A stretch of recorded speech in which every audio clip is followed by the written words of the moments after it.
Չափն է տենց է գալիս է 1-2 հա այդ 1.5 որ ասում ենք մեռաշի պիտի մեկը սիրուն լինի հա 1-ից 1.5 դրա համար եմ ասում հա կա մեթոդիկա որ ես միացնում եմ գծով գտնում եմ կենտրոնը ուստեղից ուղիղ անկյան տակ դուրս է գալիս 1-ից 1.5 հա էլ եմ ասում ինչքան է ես այդ թիվը ձեզ ասեմ բուրգոյի մեջ այդ թիվը չի տալիս հա ասում ես կորով միացրու մեկը պետք է նայես որ սահուն գնա այստեղ պետք է մի քիչ կորություն ունենա միջև ծունկ տուպը պետք է ուղիղ բարձրանա իրավունք չունի ինչ որ կուրտ ծեր գծը ծուր գծը լինի երկու կողմից է կորերը սկսում է դրանից հետո որպեսզի ձեր գիծը տրամաբանական լինի այսինքն այս որ միջև ծունկ գծեցիք մի քիչ է մի քանի սանտիմետր մի 2-3 էլ քաշեք հələ վերև ուղիղ որ ինքը գատ է մտնի որտեղ մեկ-մեկ որ ստեղ ալնում այսպես միացնում են ուղիղ չի կարա սենց անկյուն լինի հա ինքը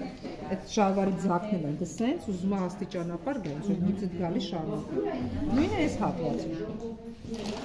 կանանց ավելի հեշտ է տղամարդկանցը մի քիչ դաժանալու հա այս միացնելը ես չեմ կարա սենց միացնել նա ինչ կստացվում ականջներ կլինի այսինքն ինքը ինչ որ մի հատված գնում է հետո կորանում է ես ճիշտն ասած սիրում եմ ձեռով գծել հա վիզուալ պահում եմ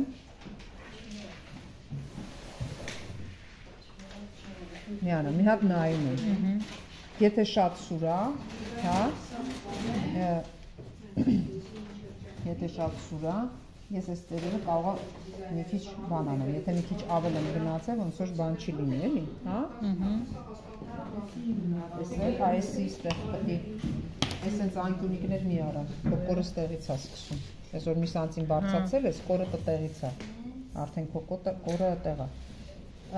կանանց ու տղամարդկանց շալվարի տարբերությունը նո ամեն ինչը միշտ ուշադրություն կդարձնես կորերին հա տես այստեղից եթե կանանցը կարակ կոլորիկությունները շատ լինի տղամարդիկ մի քիչ այդքան կոլորիկ չեն էլի հա